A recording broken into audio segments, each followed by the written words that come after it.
Hey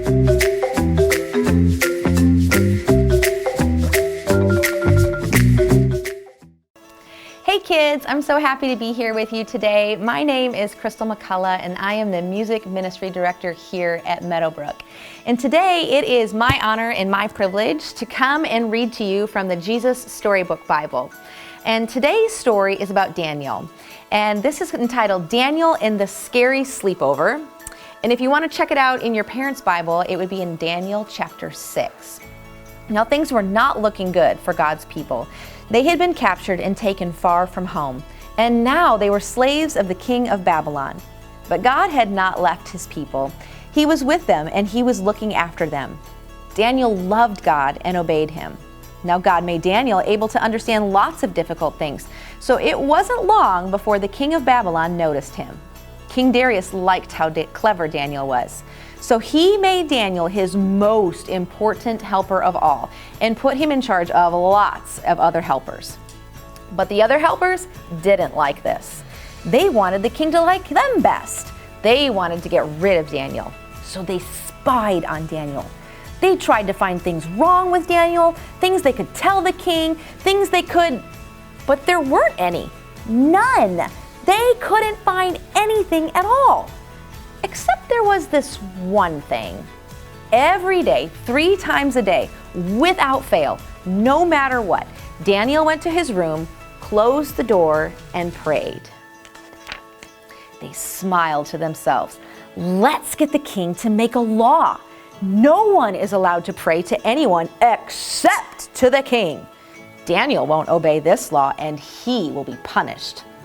They were quite pleased with themselves for being so clever and hurried off to tell the king. The king liked their idea. He didn't know they were playing a trick on him, so he made it into a law. Everyone must pray only to me. If you don't, the lions will have you for their dinner. Now Daniel heard this. He knew it was wrong to pray to anyone except God. He had to do what God said, whatever it cost him, even if it meant he would die. So Daniel went to his room, closed the door, and prayed.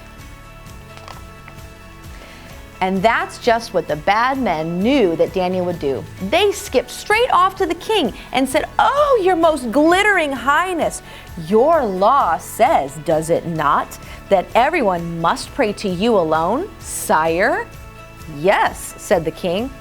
"Oh, magisterial brightness, then correct us if we're wrong. But it would seem that Daniel is praying to God, not to you."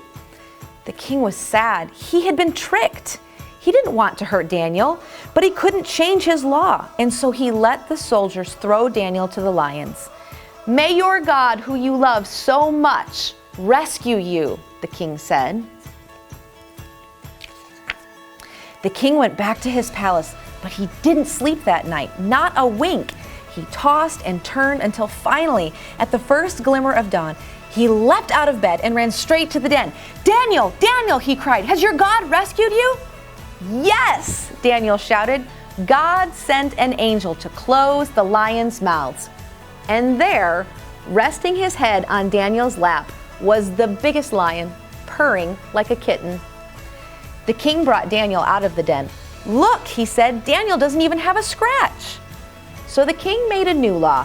Daniel's God is the true God, the God who rescues. Pray to him instead.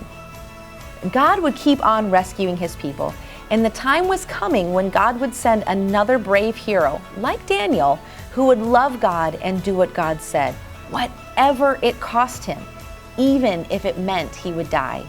And together they would pull off the greatest rescue that the world has ever known.